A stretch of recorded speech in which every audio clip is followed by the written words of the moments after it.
Sur Zodiac Télévision, il y a de l'espace pour la femme. Vox Feminarum, L'émission qui met les trémas sur la femme pour faire entendre et tendre sa voix. suivez la diffusion chaque lundi. Bonjour, bonsoir, tout dépend de l'heure à laquelle vous nous suivez. Nous sommes sur Zodiac Télévision dans Vox Feminarum, l'émission qui fait étendre et entendre la voix de la femme à travers le monde. Aujourd'hui, nous avons l'honneur de recevoir une invitée, Madame Félicité, une maîtresse de cérémonie, qui va nous parler de l'influence de la femme dans l'animation. Nous nous retrouvons après cette transition. Dans chaque numéro, nous recevons un portrait influent et nous parlons un peu d'elle et plus de la femme. Vox Feminarum, c'est la femme autrement.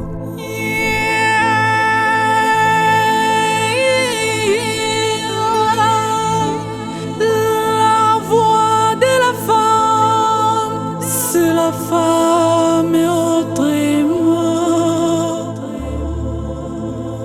Aujourd'hui, nous recevons une invitée spéciale, Madame Félicité. Bonjour.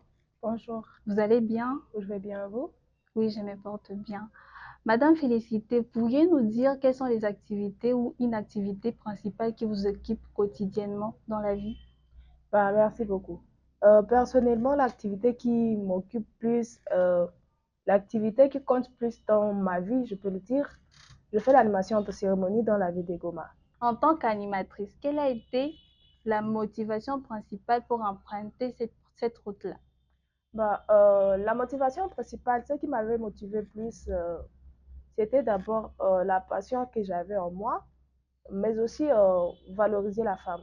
Il y a des gens qui disent que non, ce sont seulement les garçons qui doivent faire l'animation. Les filles ont tellement peur devant les gens, ils ne peuvent pas parler devant les gens. Et alors moi aussi, j'avais fait l'animation pour valoriser la femme d'abord, mais aussi comme profession. Ok, d'accord. Quelles sont vos inspirations pour que vous puissiez animer? Parce que tant d'animateurs dans notre ville de Goma disent que c'est inné. Chez vous aussi, c'est inné? Je peux dire non. Euh, Ce qui m'avait inspiré plus, c'est l'un de mes amis qui fait aussi l'animation dans la ville de Goma. Genre, c'est un ami, il m'avait inspiré, puis je l'avais cherché, je l'avais dit s'il peut m'apprendre l'animation, bien sûr.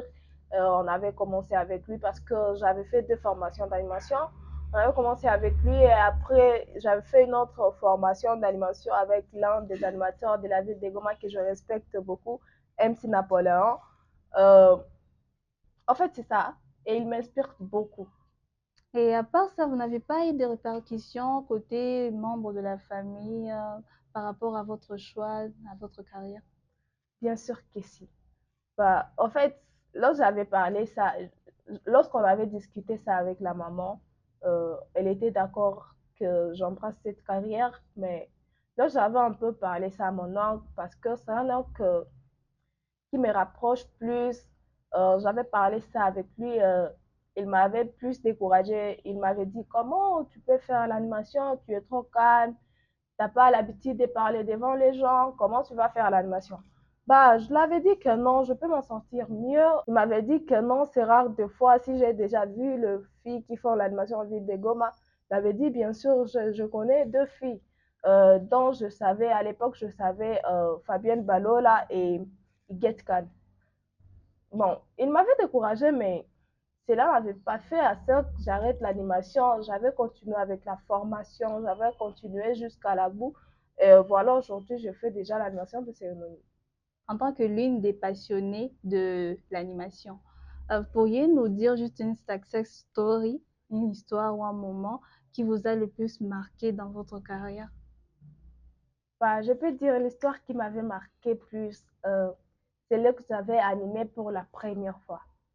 Je me souviens, j'avais animé pour la première fois, c'était dans une cérémonie de mariage, et- des mariages, je peux le dire, c'était pas kitchen party. C'était dans une cérémonie de mariage et c'était dans la salle Saint-Augustin. Euh, J'étais avec un confrère, on avait animé, nous étions à 2 et j'avais vu que c'était bien passé, il n'y avait pas de souci, sauf qu'il ne manque pas un peu de remarques. Il m'avait donné un peu de remarques, mais il m'avait dit que je peux continuer à embrasser cette carrière encore plus Oui, est-ce que vous pourriez juste donner un message à ces femmes-là qui veulent aussi intégrer dans votre cas, dans votre art en tant qu'animatrice? Bah, les femmes sont les bienvenues parce que dans la carrière d'animation, nous sommes très rares. Et nous sommes très rares, pourquoi? Parce que il y a une cause. Et la cause, c'est comme je disais toujours et toujours quand je faisais la formation d'animation. On me disait que non, pour les femmes, c'est un peu rare qu'une femme commence la carrière d'animation et qu'elle termine cette carrière et continuer, si je peux le dire, parce qu'on on ne peut pas terminer, et continuer. La cause, c'est quoi? On me disait toujours que quand une femme commence déjà la carrière d'animation, elle ne continue pas. Pourquoi? Parce que le confrère là si tu veux évoluer, tu cherches un confrère qui va t'aider à évoluer. Mais le confrère là, il te donne, je peux le dire, une condition, que tu fasses de la débauche avec lui. Mais bon, personnellement, je peux dire que c'est très faux. C'est très faux. Pourquoi? Parce que moi, je n'ai jamais vu ça. C'était l'émission Vox et Femina Room sur Zodiac Télévision. À la présentation, Nakijani Bumba. Nous avons eu à parler de l'influence de la femme dans le monde de l'animation. Nous nous retrouvons prochainement à la même chaîne, à la même heure. N'oubliez pas de vous abonner massivement, de partager, de commenter si possible et d'activer aussi la cloche de notification pour être parmi les premières personnes à recevoir de nos nouvelles. Sur Zodiac Télévision, il y a de l'espace pour la femme.